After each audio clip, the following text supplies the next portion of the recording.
like a battery. I'm staying charged on my feet. I'm like a factory. How you doing, guys? Welcome to ZukaTube. Today's episode, I'll be reviewing the finale, episode 6 of Loki.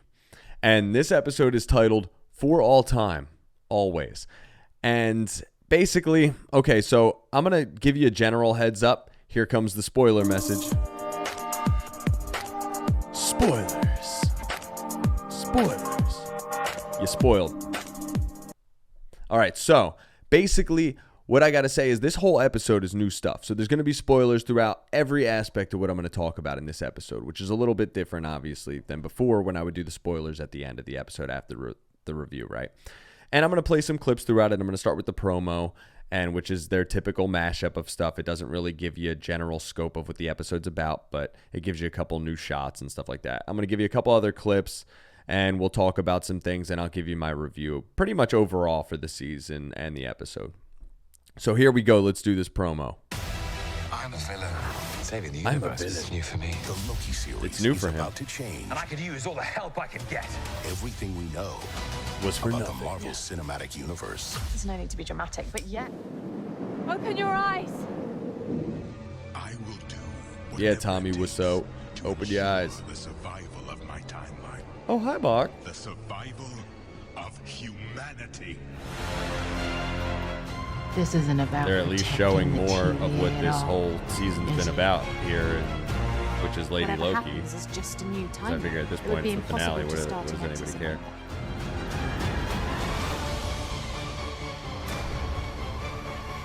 All right. So, again, promo mashup that they do. Surprisingly, not anything bigger for the finale, which is kind of weird. But either way, right? So, this is basically everybody's suspicion that, you know, a lot of people were talking about that this was going to obviously lead to Kang the Conqueror. We obviously saw, you know, who was casted already for Kang the Conqueror and that whole discussion. So, yes, that happens. They get to this, you know, they part the clouds, right? And they get through, and there's the castle or whatever. And you basically get introduced. You get in there and you get introduced to Kang and Miss Minutes, basically, in this whole little thing of them getting in. I mean, this episode, I got to say, is not much happens, and it's kind of drawn out, and it's a lot of talk, which happens in a lot of these episodes, yes. And it's mostly a lot of just reflection and kind of almost like apologizing and kind of theorizing what all this was for, and, you know, all that kind of stuff, right? So you get introduced to Kang, and I'm going to play you the little clip here of the introduction to him.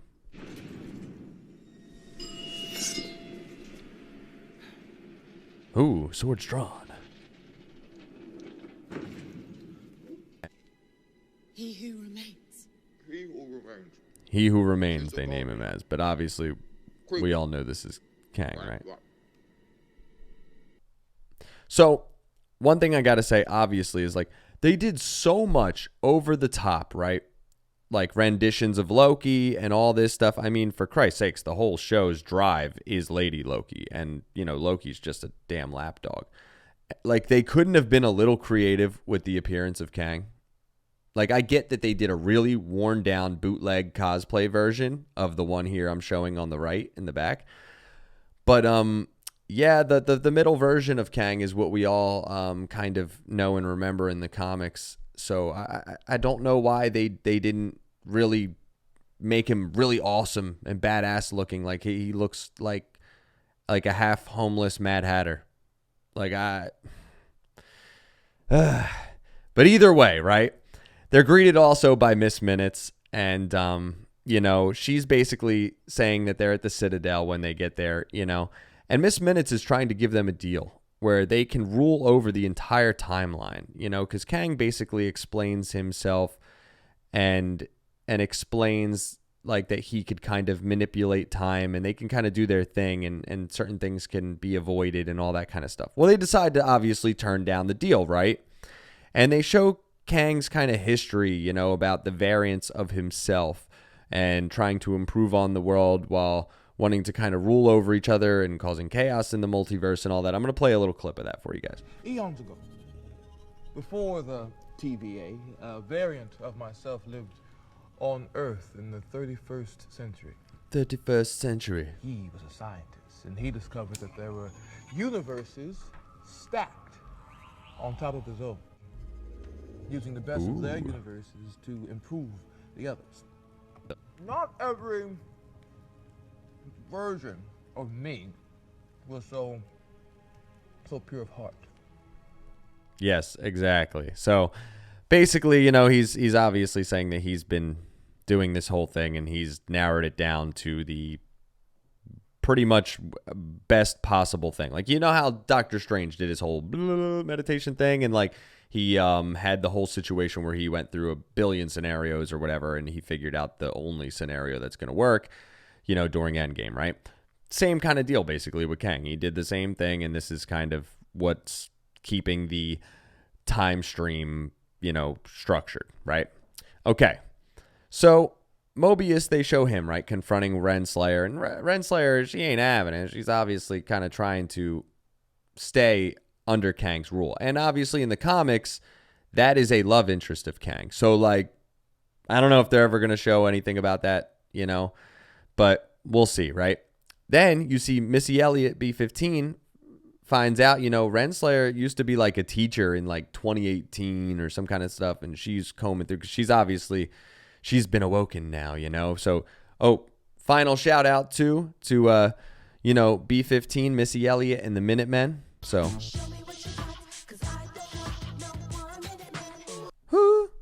bam. Yeah, so, you know, we're losing all these characters, man. Well, not really, because obviously this is going to continue. I mean, we all know that there was another season approved. I mean, at least most people who've been keeping up with this. Spoiler alert, obviously. I did it in the beginning. We're safe. Okay, so so yeah, they're doing that whole Renslayer and Mobius debating, you know, about changing things for the better or keeping things and all that kind of deal, right? It's back and forth between the Lokis and Mobius, and showing there isn't free will and everything is written to be a certain way, and that obviously Kang here has a script for everything, right? And it's like, well, who gave you the script that's going to work on this thing to where you knew this was the way to go and the way things are going to happen, you know? There's a lot of interesting kind of theories on how that could play out, right? A lot of constant talky, right? Especially, you know, the whole deal with Lady Loki and their kind of emotional conflict that I'll get into in a little bit. But he basically, yeah, like I said, Kang claims he has a script and knows everything that's going to happen. But, like, there's obviously a higher power in all of this stuff. There's always this person that you don't see every time. They got to keep going because this is just the start of the new phase for the Marvel Universe, right? So it gets to the point, right, where he doesn't know what's going to happen at one point. So things obviously aren't scripted for him anymore. And it shows the timeline, obviously, the time stream is splitting, and, you know, he turns off his little time twister at this point because he's dancing around these fools at this point. They can't attack him. They can't do nothing with him, right? And basically, Loki, you know, wants order, and Lady Loki wants chaos, right? Because Lady Loki wants to straight up kill the dude. And Loki's like, well, wait a second. I understand needing to have some kind of slight bit of balance or power to keep somewhat of order. And she's like, nah, man, let us all figure it out for ourselves and we'll see what happens. And like they end up getting this big fight, you know, the whole deal. You finally see the clips they've been showing you the whole time in the trailer of the fighting was this one scene. And that's like a well orchestrated fight. So I can at least give you that.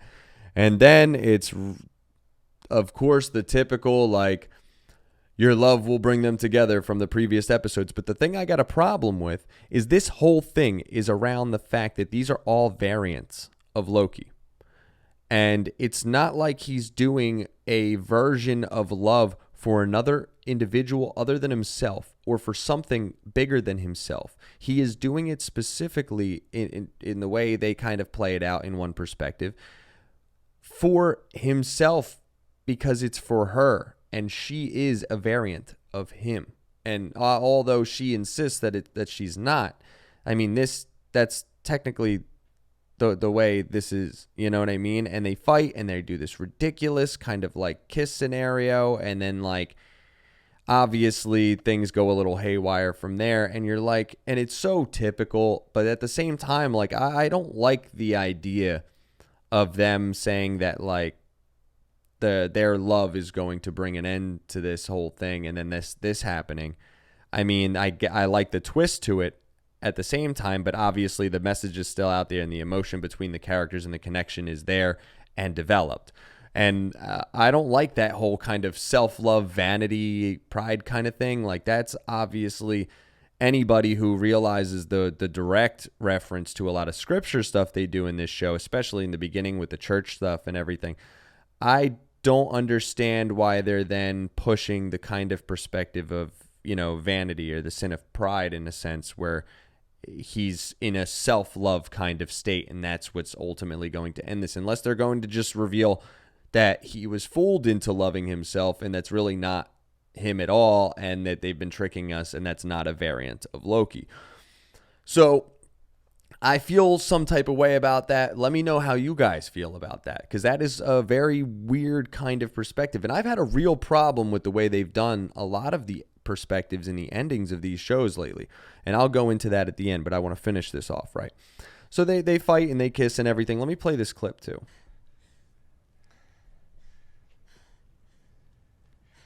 Stop. Stop.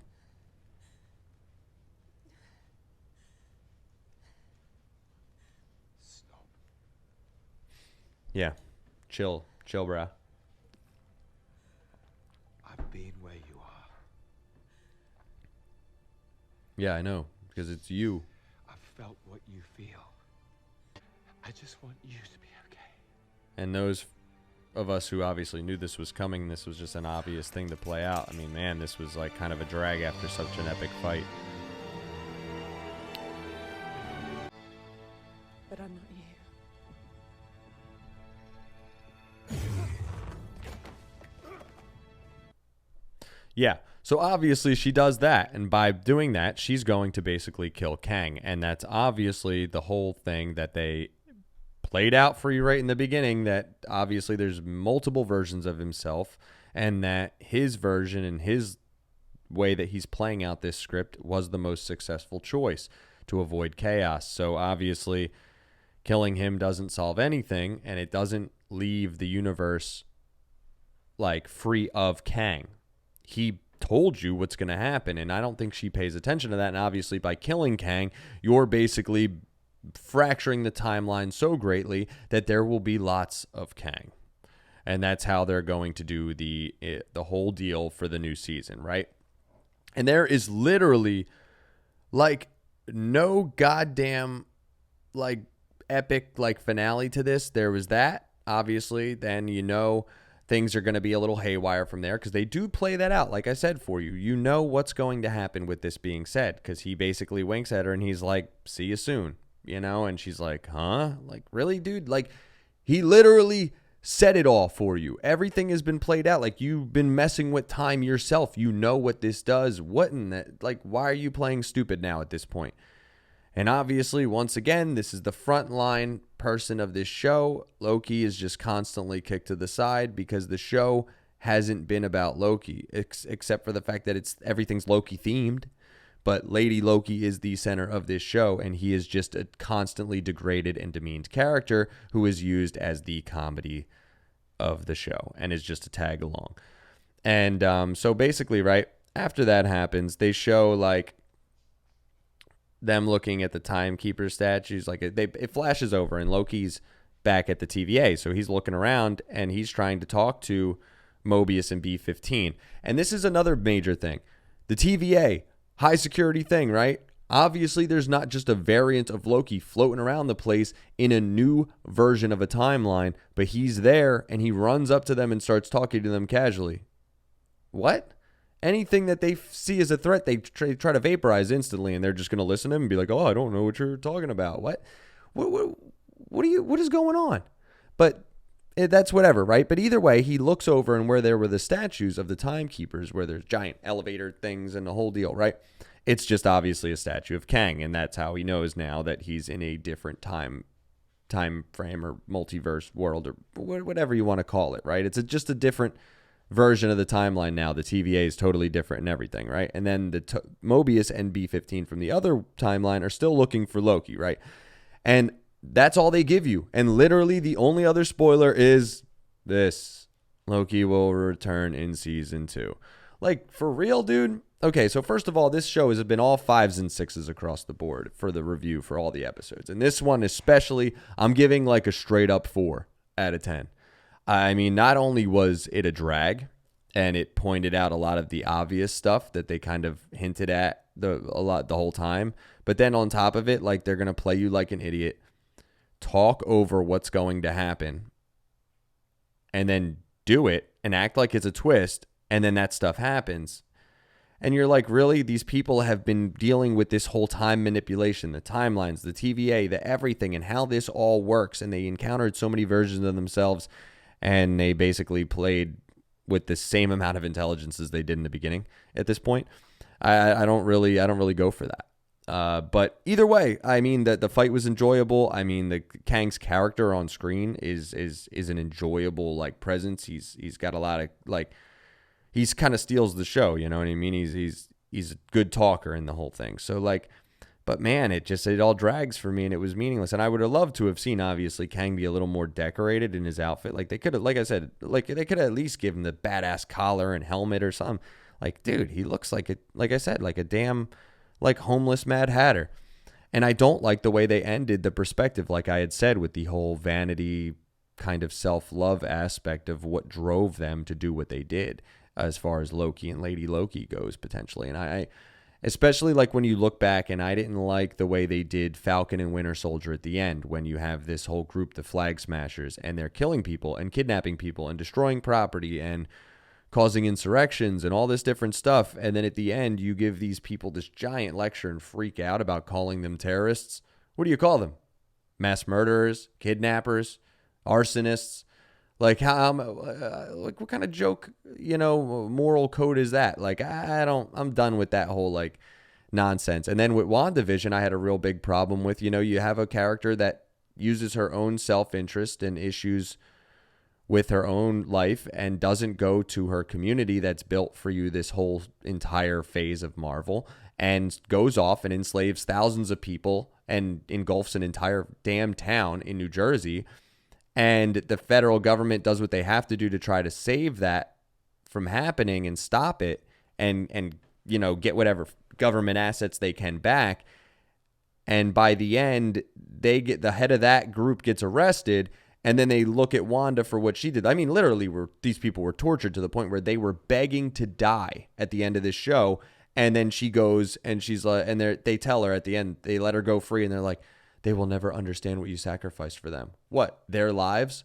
Like, what kind of joke is that? I have a real issue with the kind of perspective they're putting on you at the end of each one of these shows. And like I said, I don't like the whole drive that they're kind of portraying for Loki's character for why he did this. He didn't do anything for a higher purpose other than himself, because ultimately he's shown that his drive was himself in Lady Loki, and that he felt everything with her, and it was so much of him in her, and that it was the completion of two sides of a coin, basically, to him. You know what I mean? And I don't vibe on that whole perspective at all. So, man, the whole season overall is easily a 5 out of 10. This episode, 4 out of 10. I'm so glad this show is over, but I obviously will check it out at season 2, and I'll let you know what I think. And if it keeps at a short distance, as bad as this season I feel like has been compared to even the other shows, because I did like Falcon and Winter Soldier and WandaVision a lot better than this. But yeah, then I won't really continue when we get into season 2. But all right, that's my review. ZukaTube out.